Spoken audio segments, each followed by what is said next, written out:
Dobrý deň. Moje meno je Eva Bojnanská.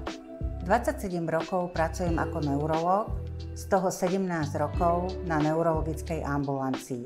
Ak vás napríklad trápia bolesti, točenie hlavy, bolesti chrbtice či nepríjemné trpnutia tela, tváre a končatín, alebo vás praktický lekár doporučil na neurologické vyšetrenie z iného dôvodu, sme tu pre vás. Bolesti chrbtice vieme ovplyvniť infúznou liečbou, obstrekom i s možnosťou podania kolagénových roztokov. V indikovaných prípadoch urobíme obstrek karpálneho tunela. Vstupné neurologické vyšetrenie pozostáva zo základného fyzikálneho vyšetrenia, ale najmä zo zoznámenia sa s pacientom, podrobného odobratia anamnézy, čo je základom k úspešnej diagnostike a vedeniu liečby. Súčasťou vybavenia našej ambulancie je EEG a EMG vyšetrenie, čo rozširuje možnosti diagnostiky a sledovania pacienta. Ak vás trápi niektorý zo spomenutých problémov alebo sa chcete len poradiť, objednajte sa a rada vás uvidím v Interklinik.